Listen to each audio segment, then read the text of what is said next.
Hello everyone, today we will discuss the topic of negative bias and its nature to have good lessons for ourselves.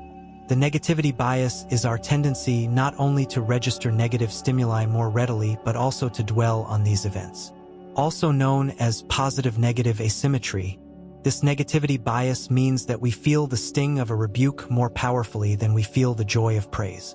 This psychological phenomenon explains why bad first impressions can be so difficult to overcome and why past traumas can have such long lingering effects. In almost any interaction, we are more likely to notice negative things and later remember them more vividly.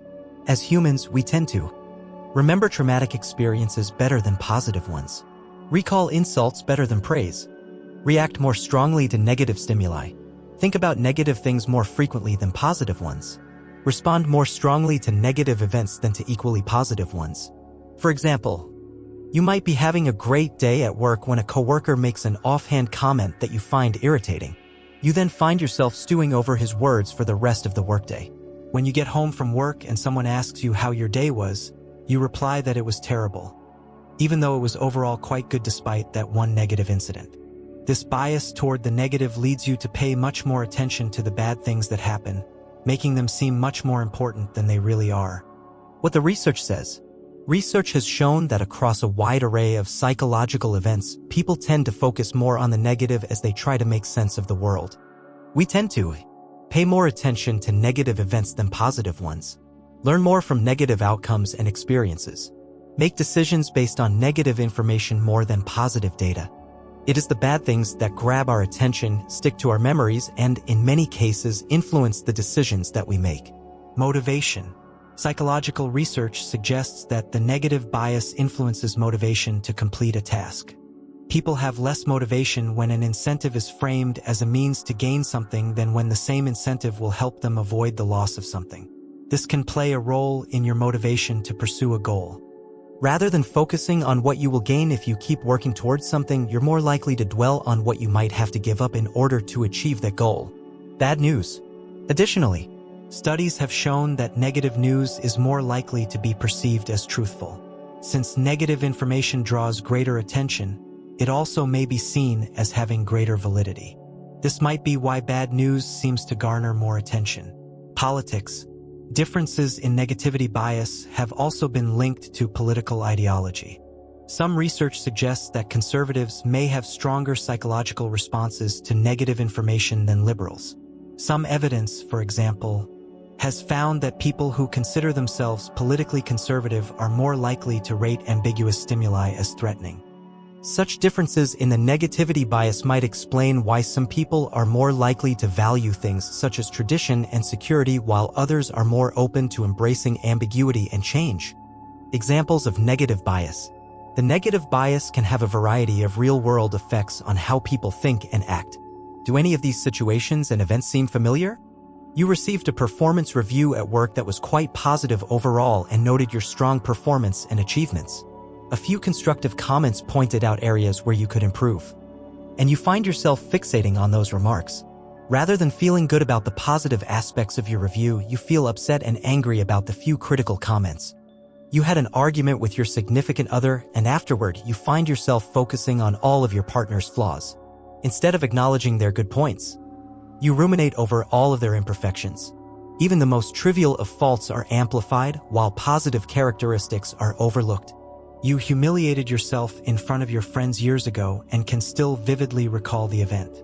You find yourself cringing with embarrassment over it, even though your friends have probably forgotten about it entirely.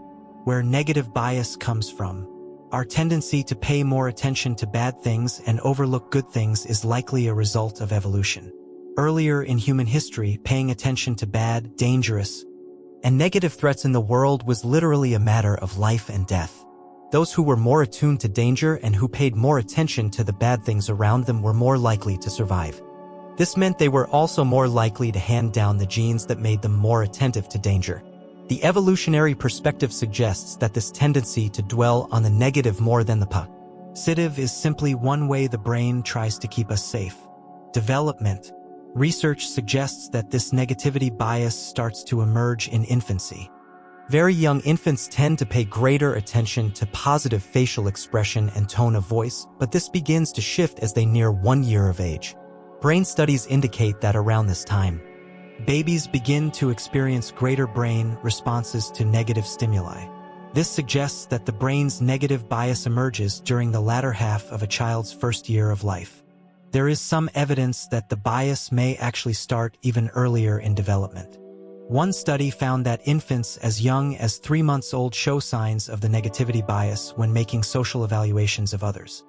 The brain's response.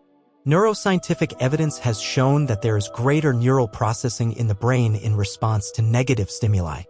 Studies that involve measuring event-related brain potentials, ERPs, which show the brain's response to specific sensory, cognitive, or motor stimuli, have shown that negative stimuli elicit a larger brain response than positive ones. In studies conducted by psychologist John Cacioppo, participants were shown pictures of either positive, negative, or neutral images. The researchers then observed electrical activity in the brain. Negative images produced a much stronger response in the cerebral cortex than did positive or neutral images. Because negative information causes a surge in activity in a critical information processing area of the brain, our behaviors and attitudes tend to be shaped more powerfully by bad news, experiences, and information effects. While we may no longer need to be on constant high alert as our early ancestors needed to be in order to survive, the negativity bias still has a starring role in how our brains operate. Research has shown that negative bias can have a wide variety of effects on how people think, respond, and feel. Some of the everyday areas where you might feel the results of this bias include in your relationships, decision-making, and the way you perceive people. Relationships. The negativity bias can have a profound effect on your relationships.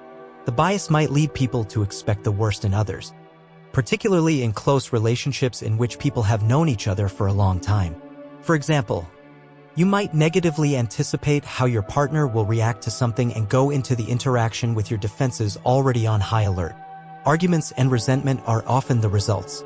When it comes to relationships, it is valuable to remember that negative comments usually carry much more weight than positive ones. Being aware of our own tendency to fixate on the negative is also important. By understanding this natural human tendency, you can focus on finding ways to cut other people a break and to stop expecting the worst. Decision-making. The negative bias can have an influence on the decision-making process. In their famous work, Nobel Prize-winning researchers Kahneman and Tversky found that when making decisions, people consistently place greater weight on negative aspects of an event than they do on positive ones. This tendency to overemphasize the negative can have an impact on the choices that people make and the risks that they are willing to take. When imagining scenarios involving either gaining a certain amount of money or losing the same amount of money, the risk of loss tends to loom larger in people's minds. People often fear the consequences of the negative outcome more than they desire the potential positive gains, even when the two possibilities are equivalent. People have a stronger negative reaction to losing $20 than the positive feelings they have from gaining $20. People perception. When forming impressions of others, people also tend to focus more on negative information. For example, studies have shown that when given both good and bad adjectives to describe another person's character, participants give greater weight to the bad descriptors when forming a first impression. How to overcome negative bias. The negativity bias can take a toll on your mental health, causing you to dwell on dark thoughts, hurt your relationships with loved ones, make it difficult to maintain an optimistic outlook on life. Fortunately, there are steps you can take to change your thinking and fight the tendency toward negative thinking, including stop negative self-talk. Start paying attention to the type of thoughts that run through your mind. After an event takes place, you might find yourself thinking things like, I shouldn't have done that. This negative self-talk shapes how you think about yourself and others. A better tactic is to stop those thoughts whenever they begin. Instead of fixating on past mistakes that cannot be changed, consider what you have learned and how you might apply that in the future. Reframe the situation. How you talk to yourself about events, experiences, and people plays a large role in shaping how you interpret events. When you find yourself interpreting something in a negative way or only focusing on the bad aspect of the situation, look for ways to reframe the events in a more positive light. This doesn't mean ignoring potential dangers or wearing rose-colored glasses. It simply means refocusing so that you give fair and equal weight to good events. Establish new patterns. When you find yourself ruminating on things, look for an uplifting activity to pull yourself out of this negative mindset. For example, if you find yourself mentally reviewing some unpleasant event or outcome, consciously try to redirect your attention elsewhere and engage in an activity that brings you joy. A few more ideas to get your mind off negative thoughts. Go for a walk. Listen to upbeat music. Read a good book. Savor positive moments. Because it takes more for positive experiences to be remembered, it is important to give extra attention to good things that happen. Where negative things might be quickly transferred and stored in your long-term memory, you need to make more of an effort to get the same effect from happy moments. So when something great happens, take a moment to really focus on it. Replay the moment several times in your memory and focus on the wonderful feelings the memory evokes. Bottom lines, the negativity bias can have a powerful impact on your behavior, but being aware of it means that you can take steps to adopt a more positive outlook on life. Taking a more mindful approach that involves being aware of your own tendency toward negativity and consciously elevating happier thoughts to the forefront of awareness, this is one of the best ways to combat negative bias. Ruminating on the negative can take a serious toll, so taking steps to combat this bias can play a role in boosting your mental well-being. Goodbye and see you in the next videos. I'm Mr. Cognitive Quest.